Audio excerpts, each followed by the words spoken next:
What is going on, guys? Welcome to the Stream Key podcast, which we do every week here at TRUgaming, teaching you how to level up your streaming game. Today, I'm super excited to have the brand new partner, Dreamtrip, on the show with us for an interview for the first time. Dream, how's it going today, man? I'm absolutely amazing. It's good to be here. Good to spend some time with you guys. So yeah, definitely a good day. Awesome, man. Yeah, guys, Dream has been on the podcast before via the call-in show on Fridays with me and Velok, but we've never had the chance to interview him, and this is actually perfect timing because if you didn't guess by the title, he just got partnered, and he's been on the platform for a couple of years, so I always love to do the stories of how people got there, because that is a big goal for a lot of people. So hopefully this will be helpful for you guys. If you're watching live with us right now, the way this works is the first 40 minutes or so is just me and Dream talking. I'm just going to unpack his story of the Journey 2 partnership and everything in that, just one-on-one. And then the last 20 minutes of the show, so at about 11:40 Eastern, we will do Q&A with you guys. So if you guys want to ask something to Dream about your own channel, if you have questions about his journey, you can ask your questions then. So we just ask you please wait till then and let anybody who pops in know that we will take questions later on. But with that said, let's get right into the show. First of all, I always like to just kind of get an introduction for our guests. So Dream, do you want to do a quick kind of just introduction to what kind of stuff you stream and how long you've been on the platform? Yeah. I started in October, end of September, beginning of October 2015. So I've been around on Twitch for a little over 3 years now. Started with Football Manager as my main game.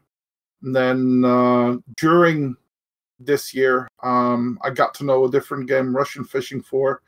And that is pretty much the game that I've been playing on my channel since from that moment forward. Gotcha. Yeah, I've definitely seen a big transition the last year with your channel.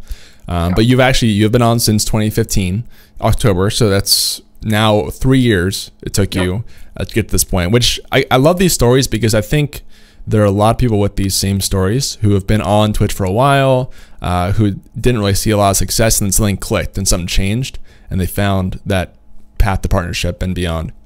So really excited to hear about that. Just again, some intro warm-up questions here. How did it feel when you got accepted as a partner last Wednesday? Was it on stream? What was it like? It was on stream. Nice. It was on stream, and it was absolutely unreal. Like, I was away from my keyboard for a little bit, come back, and I see a bunch of people just spamming the chat. And I'm like, what's going on here? Who's trolling me? I didn't see the wrenches in front of the name because I don't really look at the emotes in front of somebody's name. I just look at names, and I see spamming stuff about my email. I'm like, somebody's trolling me. Next thing I know, all of a sudden, the notification on top of my stream pops up, and it was like, you've been accepted as a partner. And I just, I lost it. I lost it. It was absolutely amazing, but I was like, 3 years of hard work finally paid off. And yeah, then my wife didn't know what was happening. She must have heard me. She came down with the cat, and all I could do is get the cat and, just have that moment. It was amazing. That's so cool. So when did you actually apply to, I guess, your most recent application to be a partner? I applied in August for the first time. That one got rejected. And then after my charity stream for Extra Life, I was like, you know what? I have the numbers again. Let me give it another shot. And I spoke to Miss Hobo when she got partnered. And I took her advice. And I was like, this time I made a very short application this time. Last time I went all out. This time it was just short. I'm like, I've been top of the directory for a long time. Pretty much the first 3 spots, no matter the language. Been working hard at it. If you look at my numbers throughout the whole year, you'll see that the numbers have drastically increased. And, this would be the cherry on the pie. And 2 weeks later, last Wednesday, they came in and everything became a reality. Finally partner. It's so cool, man. I love that. So it is happening to a couple of people in True now. So Miss Hobo Slayer, I mean, we just interviewed her on this show a couple weeks back with the same story, her journey to partner. Now it's happening to you. Just really cool to see people who are in True who, you know, are seeing this growth after being with us for a year and also just being on the platform for so long. So really excited about that kind of chain reaction that's happening. Good. Yeah. Cool. So what has been the coolest perk of sponsorship so far? And this is the last kind of warm-up question here. That's a good one, because like I've looked on it and I've been away over Thanksgiving, so I haven't really had time to look at everything. So yesterday I'm looking again and I'm seeing, oh, I have cheer emotes now too, and I have this and I have that. I think overall, I think the best thing that I like the most is just having more emotes and, you know, your subs just getting a little bit more for their buck. One emote is nice. You have 10, it's a lot nicer for everybody. Right. The rest, they're all nice things to have, like creating a team and stuff like that. Nice. But I myself am not looking for creating an own team at this point. I just want to do my thing, have fun, and continue with what we're doing. So at the moment, do I need it? No. Did I do it? Yes, I did. Did create a team, but that was more to help out a good old friend of mine that I've been playing with for a long, long time.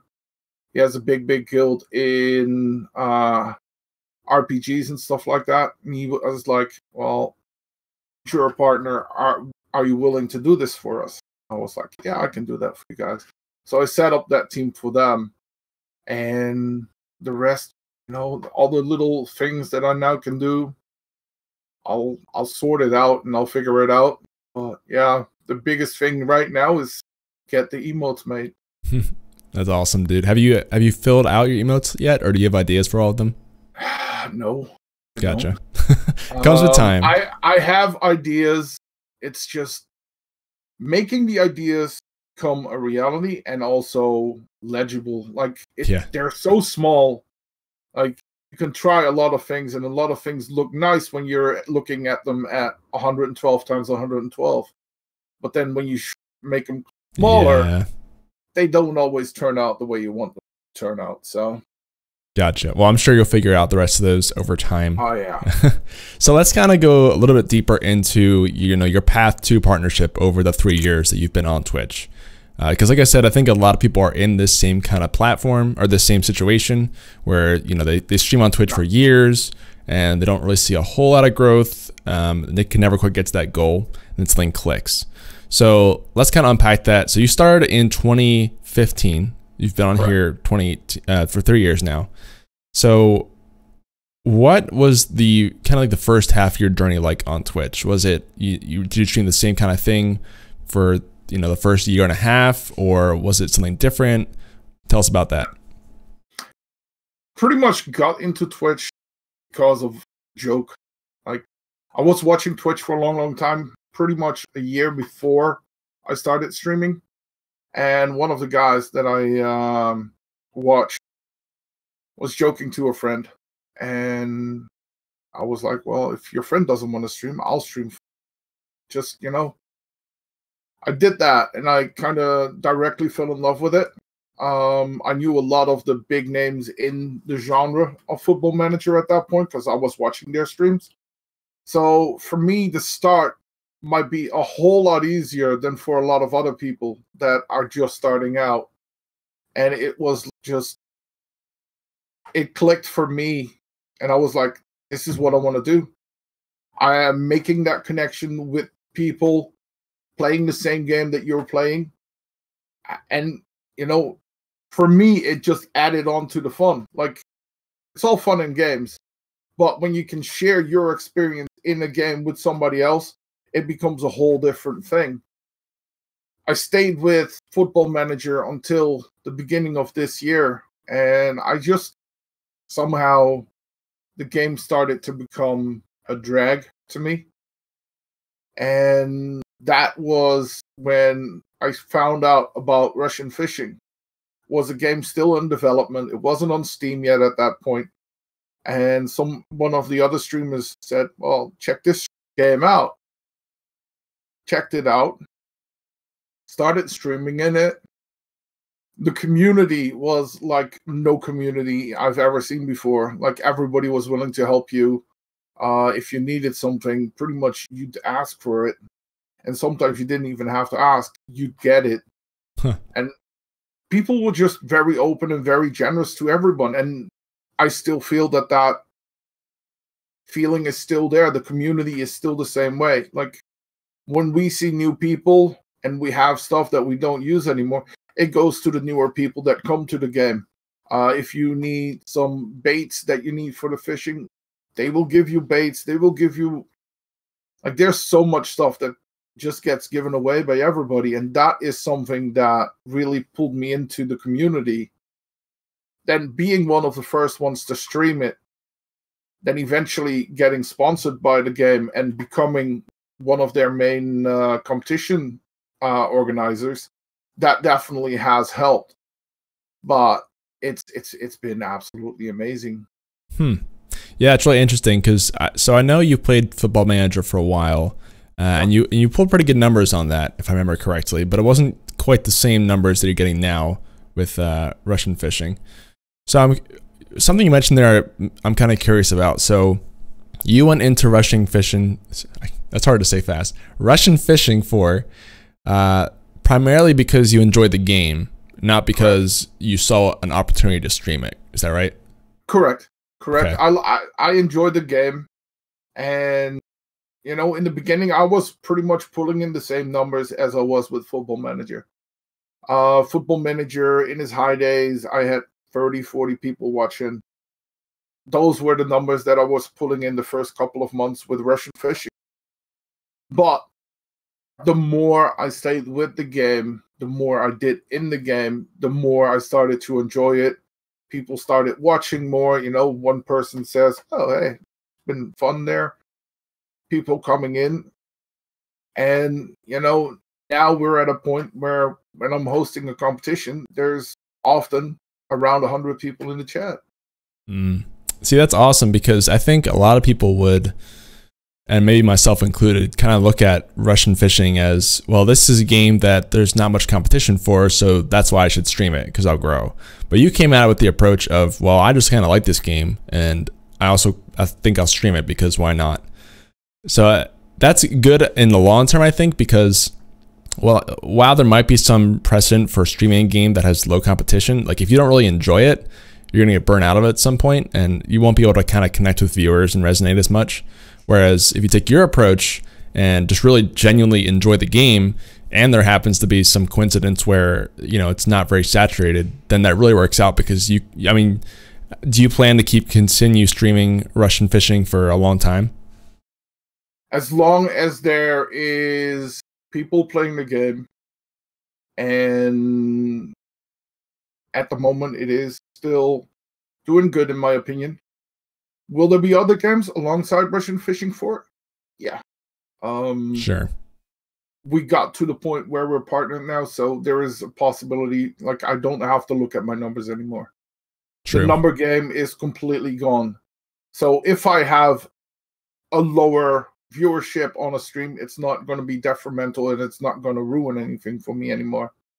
I bought Farm Sim 19, and I told the people that I was going to play with, like, it's all going to be nice and well, but at the moment, and that was before I got partnered, like, at the moment, I'm not going to stream it until I have an answer back. If I have an answer back, then, we can look into streaming and stuff like that.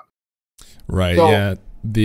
The numbers aren't quite as important for you anymore. I mean, they still matter, of course, but they still matter, but it's not like, if I have one bad stream and not being partnered, then that can mean that partnership would have been another month, 2 months away. Where now that I'm partnered, yes, the numbers matter, but I don't have to take a month, 2 months step back in order to get my numbers back up from 1 or 2 bad streams. Right. Yeah, that definitely makes sense. Because I mean, I think it's worthwhile to try and challenge yourself to keep those numbers up when you're going for partner. And I think people can understand why you want to do it. But then once you've gotten that, not to say that you should just drop all the stuff you've been doing to get those numbers, but you have more freedom to kind of try out things and not feel so pressured to maintain a certain average to hit an accomplishment anymore. Exactly. Yeah. Exactly. That's exactly what it is. Makes a lot of sense. So one thing I like to talk about a lot with these stories is the turning point, because again, you've been on here for 3 years and you kind of already unpacked it a little bit, but like, what do you think, if you could describe the biggest turning point of your stream that led to this partnership eventually, what would you say that was over the past year? The switch from Football Manager to Russian Fishing 4. Right. That is the turning point. Like, people were saying it. Like, I was very, very nervous about this. I knew what I had in Football Manager. I did not know what it would become in Russian Fishing. Yeah. Numbers were growing in Russian Fishing, but it was still, what to do. What choice will I make? And I spoke to a couple of my mods and viewers that have been in the channel for now 3 years. They were like, well, if you want to make that switch, and you will do that, I think it will be for the better of the channel. Yes, you might lose some people because they are not interested in the fishing, but you will also gain the people that are interested in it. Right. So at that point, it was just, okay, let's cut the cords. Yeah, did you, that's really interesting, because I think this is probably something people kind of run into a lot with in terms of comfort. So when you initially switched to Russian Fishing, did you lose viewers during that like initial couple first days? When I made it official that I wouldn't stream Football Manager anymore and make a switch to Russian Fishing, yes, I lost a lot. Lost a lot of people that, I've probably not seen for a couple of months now. Right. Yeah, that's really interesting because... Sorry, go ahead. Yeah, no, go ahead. I was just going to say it's interesting because... So you were in a situation where you had, 30 to 40 people streaming Football Manager. And I think a lot of people watching or listening would consider that to be a pretty decent chunk of people watching you, and then probably yourself as well. So it's kind of scary there to think about, well, on the one hand, I can keep what I'm doing because it's kind of working, and I have 30-ish people coming out to watch me every time, and I don't want to lose them. But at the same time, you're limiting yourself because maybe you're not going to ever grow beyond that number. So that's a really interesting decision process. How did you... What kind of helped you make that final decision to say, okay, I'm going to take the risk, I'm going to make the jump? I think talking to my mods at that point definitely helped me make that decision. They were all like, well, in the end, it's up to you what you want to do. But one of them was like, you can keep at it and do what you're doing now, and you'll stay where you are now. Or you can take a chance and see where it takes you. And at that point, I was like, okay, do it. Let's just, make the switch. I threw out my labels that I use in my stream, threw out the layout that I was using in my stream. I overhauled that all. I kept my one emote. The other two emotes both got changed out as well. And from that moment on, it's been Russian Fishing and Russian Fishing only. And for me, it has paid off. That's so cool. Yeah, I think taking risks is something that probably not enough streamers do. I don't think that every streamer has to do it, but in general, they can really pay off if you do them well. The problem is that you're never going to be sure, right? Because you switched to Russian Fishing guessing that you'd see growth, but you didn't know. So it really was a gamble, and it paid off for you in the end. But I think I see a lot of people who are too scared to do that. But I do look at people like Snoop Hogg. If you've been talking to him at all recently, he just completely left Twitch to go to Mixer, and kind of has a lot of the same reasoning, I think, behind that decision, similar to why you made the decision to switch to Russian Fishing, because you're kind of hitting that cap, and even though it's scary to lose what you've already built, maybe in the end, you actually gain more than you lose. That's really cool. it is a choice that I made. Like I went to, at a certain point, I wanted to kind of do the same as Snoop is doing now, and I hope he'll be successful. I did the same thing. It didn't work out for me because there was no audience for Football Manager on Mixer. So it was pretty much everybody was on Twitch. So yeah, like it's a gamble that you take, and there's a 50-50 chance that it will succeed. There's a 50% chance that it won't work out. But I was at 2.5 years streaming, and I didn't really see any progress anymore. Saw people coming less and less because Football Manager got more saturated as well. And then you just have to make a choice. And for me, luckily, it all worked out. And we are where we are now because of that change. Yeah, I love that story, because I think that'll really, if you guys are listening or watching right now, definitely think through that. Because, and I can even think of this myself in terms of, you kind of just get used to streaming a certain type of thing after a while, I would say, and you get used to your little community. And even if it's like 10 people or something, I think a lot of people can kind of fall into that comfort and just not want to change anything because it's kind of working. But at the same time, they also want more, but they're not willing to give up what they have already to get it. So that's a really challenging thing to think through. I would challenge you guys to just consider that, if maybe there's something you could try out that would work. And of course, Snoop Hogg here comes in the chat as we're talking about him with the whole Mixer thing. What's up, Snoop? If you guys want to hear more about that, he unpacked it on the podcast last night. But circling back to Dream here for a bit. So that was definitely the turning point, was deciding to switch to Russian fishing, and it worked out great for you, which is awesome. So just what are some of the lessons that you learned kind of over the course of your 3 years, especially in the last year, making that kind of big change with your content and also seeing so much change in your growth? What would you kind of say to people who are also maybe 2 years into streaming and, you know, in that same situation where they just can't really break through the next level anymore? They're kind of stuck. If an opportunity arises for you, don't be afraid to take it. I think that by far is the most important thing that I learned. Like RF4 came with the opportunity. I grabbed it with both hands and I ran with it. And like I still don't believe I made partner. Like it's absolutely crazy. Like started 3 years ago, knowing that, you know, Football Manager never gonna do it. Russian fishing, like you said yourself, Russian fishing. Come on, guys, what are we talking about? But at the same time, you know, it worked, and it's all because of making that jump and taking that risk. Like if you get an opportunity, if it's a new game and you see that there is a little traction, and most of all, you enjoy that game, because I really feel like if you're streaming, kind of have to enjoy what you're doing, because if you're not enjoying it, it will also show on your stream. Right. And eventually it won't work. Trust me on that. Like I've had people in my stream saying, you look so much happier now than what you did when you were streaming Football Manager. And honestly, I am, because I don't feel like I'm stuck with what I was doing, and you know,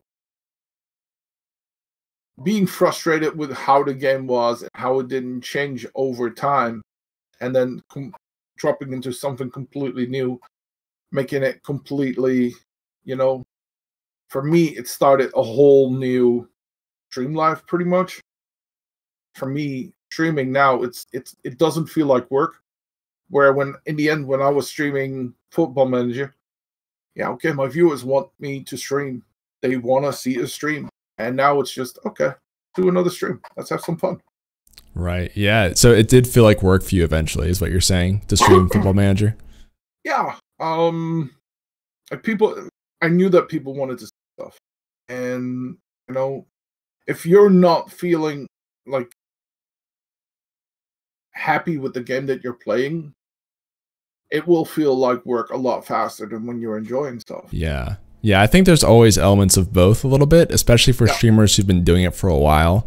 And, you know, they do take it more seriously. And in some sense, that's kind of why you start to stream, is to grow. And that's fun in and of itself. But I agree that it is important that you do enjoy the game in some capacity. Which it's funny because Snoop was saying the exact same stuff you're saying when I talked to him. But there are a lot of bigger streamers who I think probably, there are some streamers who definitely know what their audience wants to see, and they play that game and they hate it. And there's others who like can kind of, they still enjoy the game and it kind of works out. And you can tell which ones are enjoying what they're doing versus the ones who are really just doing it because it's what the people want and they kind of have to play it. So it's important to think through that if you really, especially long term, because you can probably stream something that is going to work on paper or that people want to see for a little while, maybe months or maybe even a year. But long term, it's going to be a lot better if you have something that you enjoy and can stick to, even if that's variety, because you won't get so burnt out of it. Correct. Yeah. I totally agree with that. Love that. All right. So one thing I want to talk about as well. So, okay. Windows restarting. Let's not do that right now. Windows updates are fun. So patience. How long did this take, longer or shorter than you expected to hit partnership since the moment you started streaming, or maybe the moment that you decided you wanted to go for partnership? All in all, shorter because I never expected to hit partner. So that's fair. To eventually hit it, it's shorter than I expected. From the moment I wanted to go for partner, maybe a little longer. I was hoping the first application would have been dead on. It wasn't.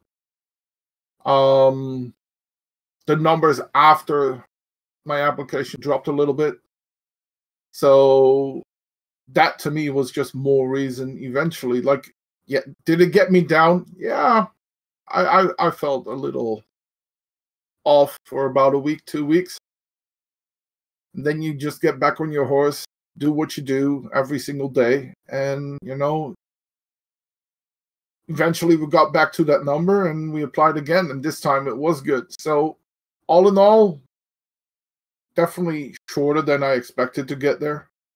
And then once we went for it, it took a little bit longer. But like I said, I'm still just in unbelief that we did it and that we got there. Right. Yeah, I think that's really interesting because I would say most people think it took longer than they expected. But especially it's interesting in the terms of since you really started pushing for it and, you know, applying and hearing back, that took longer than you expected.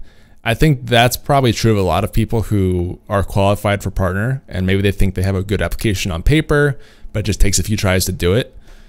That's also really good to know because they say even in the application that multiple times applying doesn't hurt your chances.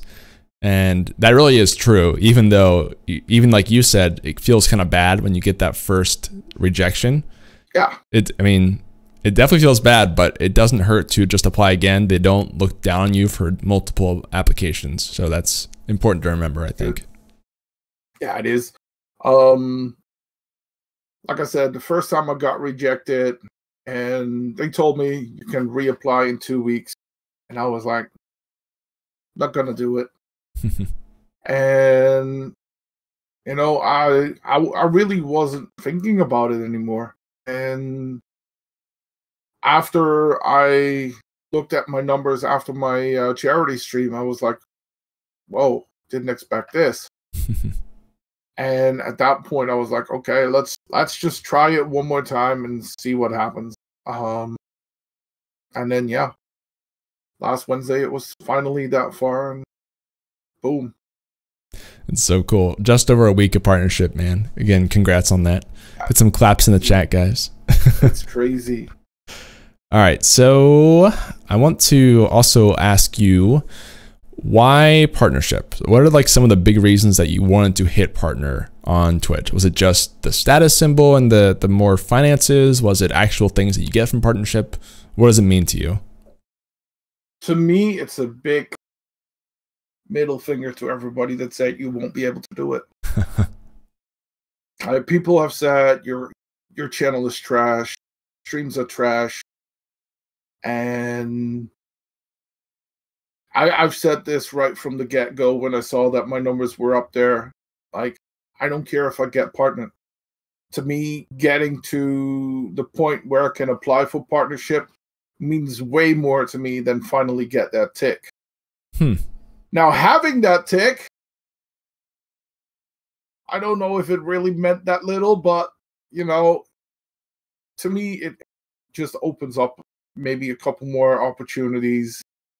Having chances to get in contact with people and, you know, when new games come out, maybe push for something with the developer there. You're a partnered streamer. So having that tick might be a reason for them to say, okay, we'll take you on board and, you know, we'll see where things go.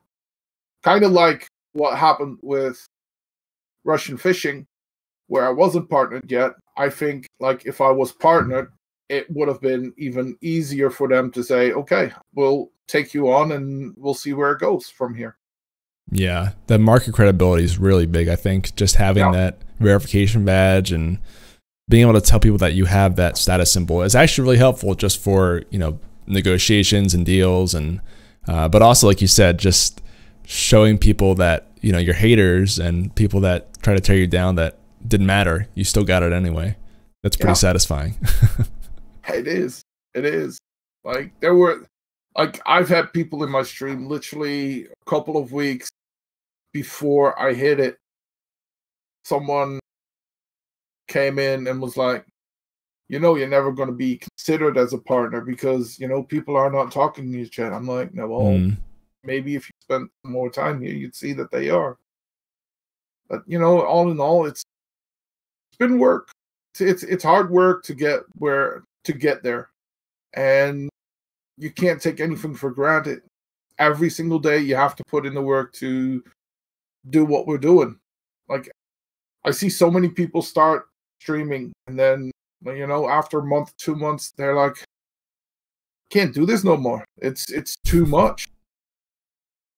And, you know, that's the difference between some of us that keep going and keep trying, and people that say, okay, it's not for me. They stop. But yeah, it's if you definitely, want to get there, keep going.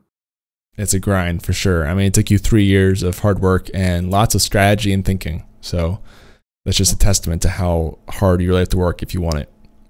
So I love that. Yeah. My last big question here before we wrap up the Q&A, well, our Q&A one-on-one, is are there any sort of tools or communities or resources that helped you grow considerably during this time? That could be like a social media thing, or, you know, something that you found to use on your stream. Anything big that make a difference? I think communities, I do have to say, True has been there along the way. Even if it was on social media, tweeting out stuff. RF4 has been there as well. Like, RF4 community has been absolutely mental, and I'm honestly can say that, you know, without having RF4 behind me and doing what they've done, I don't think that I would have been a partner by now. Like, the amount of people that come to my stream every single day, you know, just enjoying the content, and, you know, the developers and everybody else, you know, hanging out from time to time. And, you know, when there was a special thing happening in my stream, like the charity stream, the developers gave me some extra prizes to give away. All that stuff, it all adds up to that community just being as they are and so helpful to everyone that's been there. It definitely has helped me a lot. That's awesome. How did that relationship kind of form? Did you got a way to contact them? Did they just hop into your stream? How'd that come about? It was a combination of both. Lady of Games is one of their developers, and she streamed the game as well. And one day she came into my stream, got chatting, got to know some other streamers that were streaming the game as well, talked to them. One of them I became very close with. He got sponsored by them. And I was like, you know what? Maybe not a bad idea to see if they're interested in more sponsored streamers. So I asked them, and next thing you know, I was sponsored streamer for them. And that was, in the beginning, just giving away things that they sent me. From rods to bait to all kinds of small little things. And then they started doing the competitions. And the main developer on the American side, he started doing competition. And it was late at night. And I was like, well, if you ever need any help organizing competitions or anything, this is here. I'm here. Just let me know what needs to be done, when we need to do it. He came into my stream one night and he was like, you know what? If you want, we're going to organize a competition in your stream. I'm like, okay, let's do it. And like half an hour later, we were having a competition. All I had to do is make sure that I get the results and then email them or send a picture to him, and he would make sure that everybody would get paid out, the winners. And that's how everything started. And then eventually we now have a team of like 8-9 different people doing competitions. We organize them, we stream them, and they make sure that the winners get their prizes.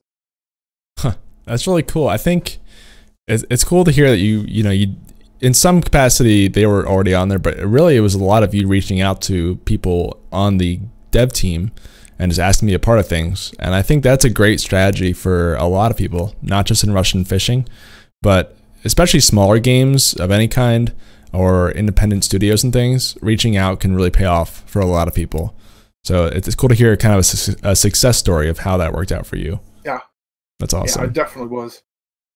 All right, so that's going to wrap up the one-on-one a little bit here. My last question for you, just to cap that off, is if you had to give one piece of advice to a brand new streamer about anything, could be about this or something else, what would you tell them?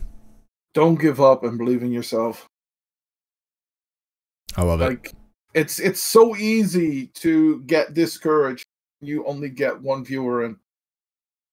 But keep in mind, that viewer is there because he wants to see what you're doing. That one viewer might have 500 friends that he's inviting afterwards. Like, dude, I saw this guy, this woman, stream a game, and it was amazing. And before you know it, maybe 10 of his friends come in the next time, and you'll have 11 viewers. Just don't give up. It's easy to give up. But if this is what you really want to do, stick to it and don't get discouraged. Just be yourself. Awesome, awesome. Perseverance, guys. That's what it's all about. All right, so that's going to wrap up the one-on-one. So if you guys would now like to ask questions, the floor is open. Just type in the Twitch chat and make sure you tag at TRUgaming so I see it there in red. You can ask Dreamtrip anything related to what he just talked about or about streaming in general if you have general questions about your channel, and we'll do our best to answer those, whatever they're about. First one from Snoophog for Dream is what is the plan now going forward now that you have a partner? That's my big question for you too, actually. What's the post-partnership plan for your channel? I don't have any yet. No, it sounds really weird, but people were asking, are you going to do a celebration stream? Thing is, in 2-3 weeks, I'm going on vacation. So to plan anything right now is like, it's going to be short-lived, because then I go for a 2-week vacation, and what's happening at that point? What's good at that point? So at the moment, it's just, we're just going to keep going with Russian fishing. Might throw in a little bit of farm sim here and there. And then when the new year comes, when I get back from vacation, then it's time to evaluate, see what I'm up to, what's new, what's hot, and then maybe start another game, or just keep doing what we're doing right now. I don't really have any big plans going forward. So, do I have any plans at the moment? No, I don't. Because for me, the tick is there, but I'm still the same person I was before. Right. And I don't want to change that.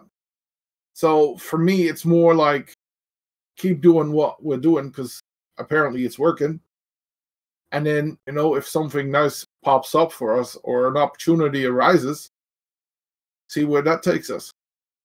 Yeah, makes sense. I mean, you just spent the last however long grinding with a solid plan to get here. So it makes sense to take a breather, I think, now that you've reached this checkpoint and kind of mentally prepare and start planning for the next one. So I like that. And, Daishan's question kind of goes hand in hand with that. But in terms of, not just a plan, but is there any sort of goal of something you want to do with your channel post-partnership by chance? No, I literally haven't thought about it. It's all so brand new. It literally is brand new. It's like people are still asking me, do you get that you're a partner? Honestly, no. Because for me, so far, nothing has changed. I'm still, streaming my games that I like, and I'm still doing what I like. That's what it's about. At the moment, it's just go with the flow. Like I said, I want to wait till after my vacation to go any further than where I'm at now. Like you said, it's nice to have that little breathing room now. Yeah. And I think even the vacation can probably help you think through things you want to do. Because I know for me, taking time away from the stream actually makes me think more about the stream and have new ideas come to mind. So maybe you'll get some of that while you're on the vacation. Who knows? Yeah, the one thing that I definitely want to do is I know that during my vacation, I will be fishing at the Bahamas one day. So I'll definitely plan on making a video of that and either posting that on my Discord for the people that watch the stream or put it on YouTube. That's pretty cool, especially with the Russian fishing stuff already. Yeah, exactly. Well, that's the main reason why. Like, if I wasn't playing Russian fishing 4, I probably wouldn't have bothered with it. Right. But it's something different, something real life that I would normally not be able to do. Well, I would be able to do it, but it wouldn't make as much sense as when you're doing a fishing game. Yeah, it's a cool way to kind of give back to the community a little bit. Yeah. I like that. All right, so PandyRoo has a question. It says, how hard do you think the environment on Twitch currently is for reaching partner for someone starting off as a variety streamer? I'm a bit niche with horror game variety, but I wonder if simply being variety could pose challenges versus someone who's dedicated to a single game. So basically, Dream, for someone brand new starting, is variety going to be harder to push for partner than a single game? It all depends on your audience. Like, variety can be so much different things. Like, if you're having one specific, genre that you play and do different games in that genre, I don't think you should have too much more problems than somebody that's just playing one game. Because people that are watching a game, it's not always just because of that game. It might be the genre that they're into. Like, the games that I play, most of them you can see as simulation games. Football Manager was a simulation. I did a little bit of Euro Truck Simulator, which is a simulator. Russian fishing, pretty much also a simulator. So there's a lot of people and Farming Simulator. And I see a lot of players that play one of these games, play one of the others as well. Like, there's so many players that play Russian fishing that are also playing Farm Sim, that are also playing ETS2. So as long as it's in one genre, I don't think you really have a problem of, getting a nice community going and getting your audience going. Now, when you're going from one genre to another, like one time you're doing horror, the other time you're doing, say, something like Fortnite or so, yeah, that might definitely impact your chances of getting partners. Like, I've seen it myself when I was still, mixing things up and doing other things in between. Like I've had times where I was doing Russian fishing and then out of the blue, hey, let's do a Diablo free stream. My numbers that I have with the Russian fishing game were nice and up. At the same time, when you're playing something like Diablo, which is completely different, your numbers are not going to be that high. Like I maybe had 20 to 30 people in the stream at that point. So when you're doing that, yes. But I think if you're staying in one genre, I think it can be just as hard to hit partnered as doing one game only. Yeah, that's a great answer. I think that definitely being in the same genre helps. I am kind of curious. So Pandyru, I don't know of a game, I'm actually not that experienced with horror games, to be fair, but I don't know of any games in horror that are super, you sink hundreds of hours into. Because if you think of a lot of single game playing games, I mean, whether it's Russian fishing or Fortnite or League of Legends, Overwatch, these are all games you can sink tons of hours into, and there's just so much to do or so much rank to climb that you just never ran out of stuff to do in the game. Whereas in a lot of single player linear games, I think you probably run out of content at some point. So it might be that in the horror community that it's okay to be variety within there, because maybe people who watch horror games want to see you go through a bunch of different horror games anyway. Maybe you don't have people who just want to see this game forever anyway. So that's something to think about. In general, I actually say that the rule kind of is that it's harder to grow as variety versus single game. I think that's kind of just a fact, because you're just creating one more thing that's uniform and part of the brand of your channel. But I don't think it means that you should not stream variety, because like we talked about earlier, I mean, again, on paper, maybe it's better to stream one game, but if you hate it and you're sick of it after 2 months, then that's going to do more damage for you than if you were to grow more slowly on variety. So I would definitely pick the one that you feel more drawn to, and not just look at something that, is going to be strategically the best option when in your mind and personally you just can't stand it. But good question. I would guess to say that niche in horror game variety, that's a strong enough niche that you could probably build off of that. So I would say if you like that, stick with it. But Dream's points are really good as well within the similar type of genre. Anyway, yeah. Thanks for the question, Pandy. Truey says, did you have problems with language barriers, Dream? That's really interesting. I conquered them. I think one of my best moves that I've ever made is I speak 3 languages. And there is several communities within Russian fishing. You got the English one, you got the Russian one, and you got a German one. And pretty much what I did is I ran with it. I speak German as well. Started when people came in and started speaking German, just come in and answer in German. People come in talking Dutch, I would answer in Dutch. And at the moment, I'm not going to say it's 50-50, but a big part of my community is German.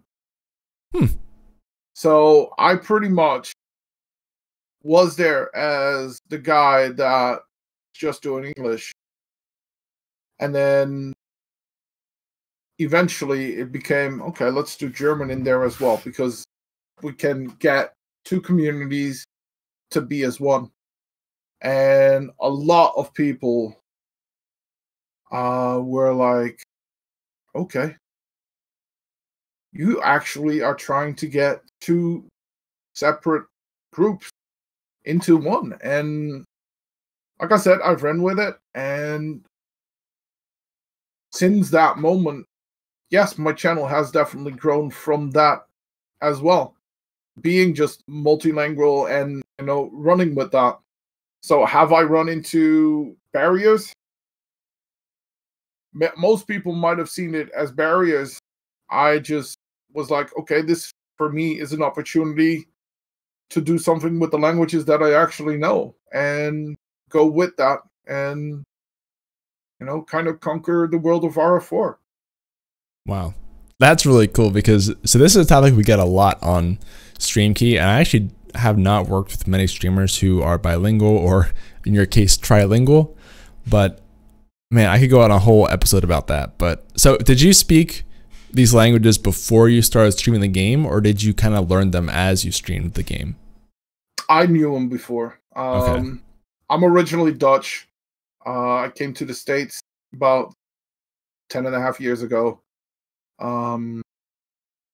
So in the Netherlands, English is pretty much one of the most important subjects to have in school. And German was something, well, in the Netherlands, we went to a camping site. I was 7 years old when I learned German. You get a little friend, hang out with a friend, and eventually start speaking his language as well. And that's how I got to know those languages.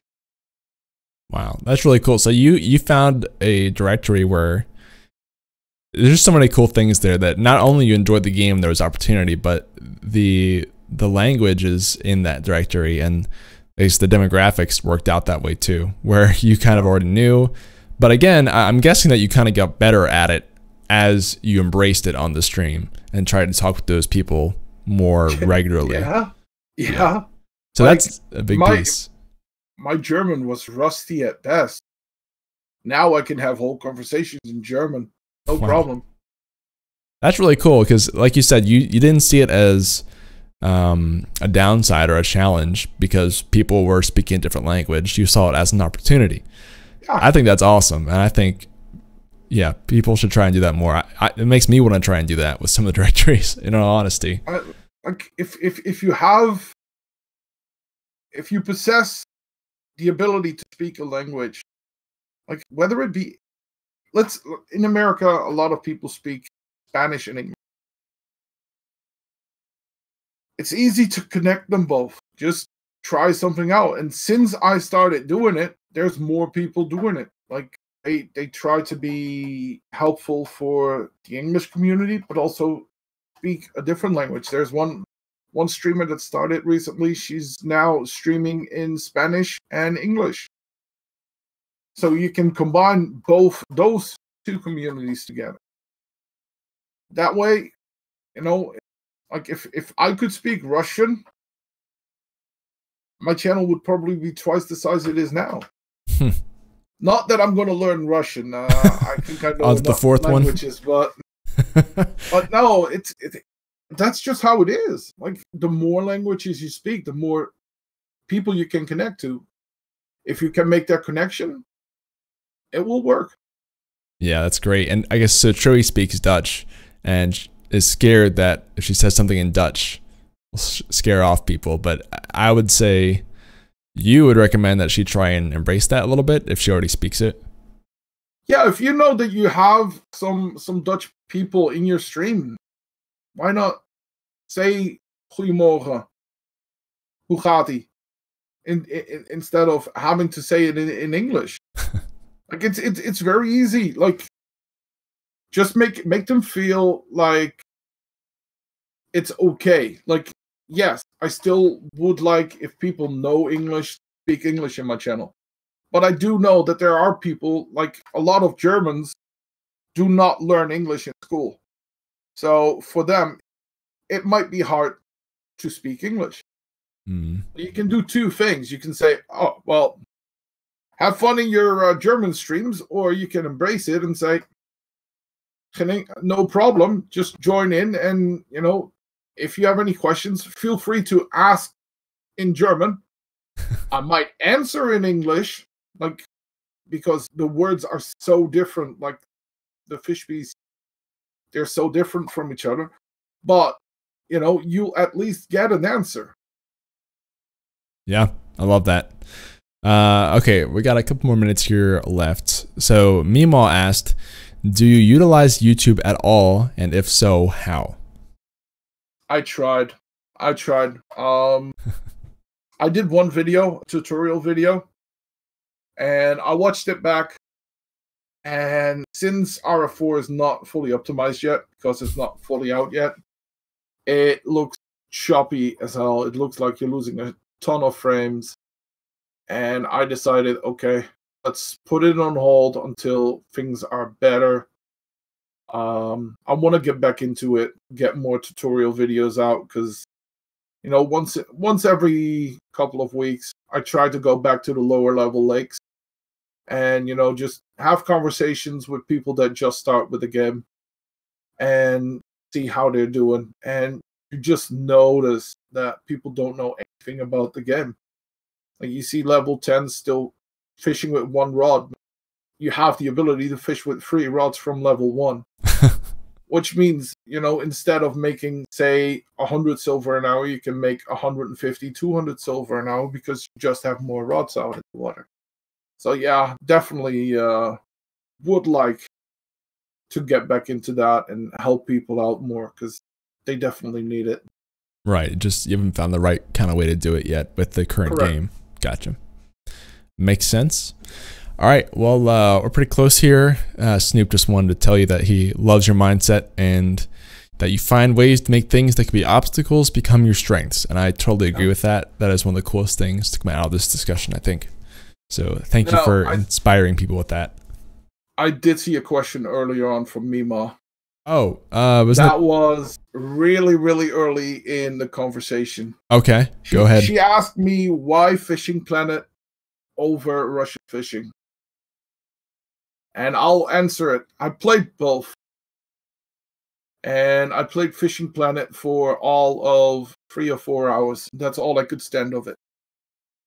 Russian fishing is more of a simulator, where Fishing Planet is more of an arcade game.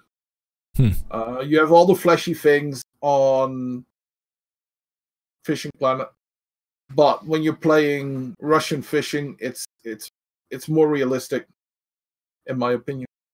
So that's why I chose RF4 over Fishing Planet.